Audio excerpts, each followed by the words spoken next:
ಆತ್ಮೀಯ ಬಂಧುಗಳೇ, ಶ್ರೀರಾಮಚರಿತ ಮಾನಸ ಲಂಕಾಕಾಂಡ. ಇದರಿಂದ ಇವತ್ತು ಛಂದಸ್ಸು ಮತ್ತು ಚೌಪಾಯಿಗಳನ್ನು ತಿಳ್ಕೊಳ್ಳೋಣ.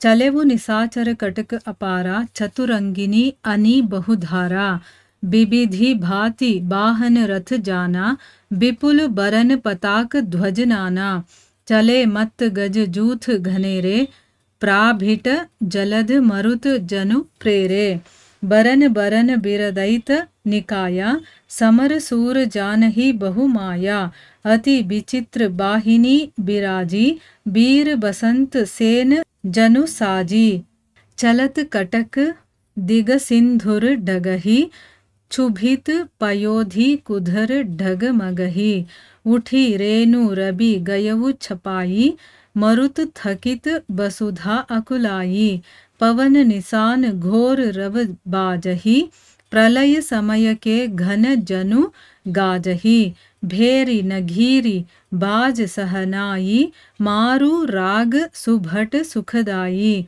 के हरिनाद बीर सब करही, निज निज बल पौरुष उच्चरही, कहई दसानन सुनहु सुभट्टा, मर्दहु भालु कपिन्ह के ठट्टा, हौ मारिहवु भूप द्वौ भाई, अस कही सन्मुख घौज रेगाई, यह सुधी सकल कपिन्ह जब पाई, धाये करी रघुबीर दोहाई, धाये विशाल कराल मरकट भालु, काल समान ते मानहु तपच्छ, उड़ाही बूधर बृंद नाना बानते, नख दसन शैल महाद्रुमायुध सबल संकन मानही, जय राम रावण मत गज मृगराज सुबसु बखानही, दुहु दिसी जय जयकार करी, निज निज चोरी जानी, भीरे बीर इत रामहि उत ರಾವಣಹಿ ಬಖಾನಿ.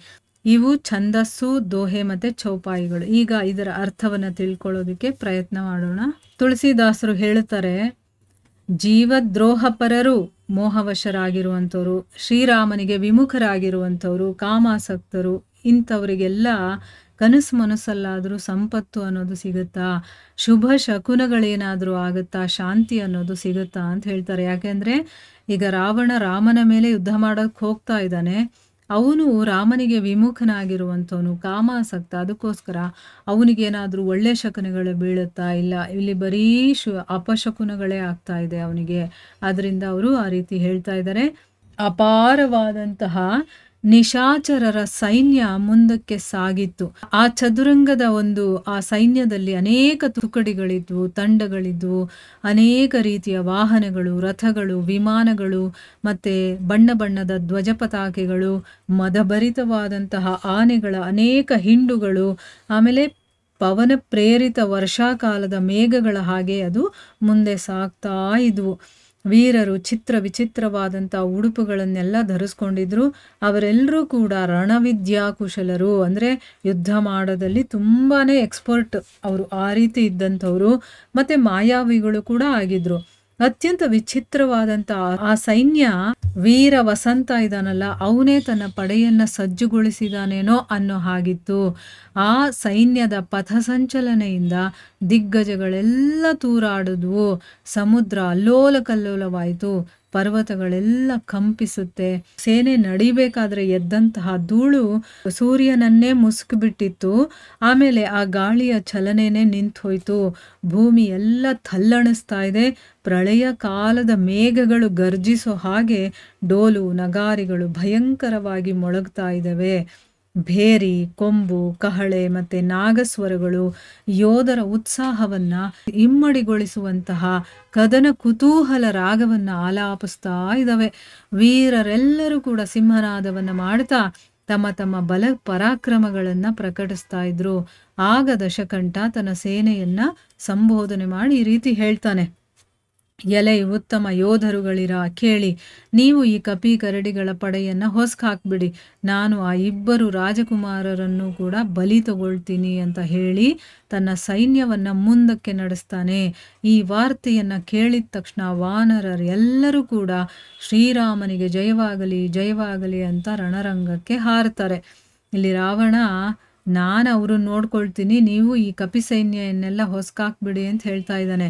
ಈ ಕಡೆ ವಿಶಾಯ ಕಾಲರು, ಕಾಲ ಸನ್ನಿಭರೂ ಅನೇಕ ಬಣ್ಣಗಳಿರುವವರೂ ಆದಂತಹ ಕರಾಳ ಭಲ್ಲೂಕ ವಾನರರು, ರೆಕ್ಕೆ ಇರುವ ಪರ್ವತ ಸಮೂಹನೇ ಆರು ಹೋಗ್ತಾ ಇದೆಯೇನೋ ಅನ್ನೋ ರೀತಿ ಅವರೆಲ್ಲ ಓಡೋಗ್ತಾ ಇದ್ದಾರೆ. ಯಾಕಂದರೆ ಒಬ್ಬೊಬ್ಬರು ನೋಡೋದಕ್ಕೆ ಒಂದೊಂದು ಬೆಟ್ಟದ ಥರ ಇದ್ದಾರೆ ಗಾತ್ರದಲ್ಲಿ. ಸೊ ಅವರೆಲ್ಲ ಓಡ್ತಾ ಇದ್ರೆ ಪರ್ವತಕ್ಕೆ ಏನೋ ರೆಕ್ಕೆ ಬಂದ್ಬಿಟ್ಟಿದೆಯೇನೋ ಆ ರೀತಿ ಓಡ್ತಾ ಇರೋ ಥರ ಅನಿಸ್ತಾ ಇದೆ. ನಖ, ದಂತ, ಪರ್ವತ, ಹೆಮ್ಮರ ಇವೆಲ್ಲ ಅವರ ಆಯುಧಗಳು.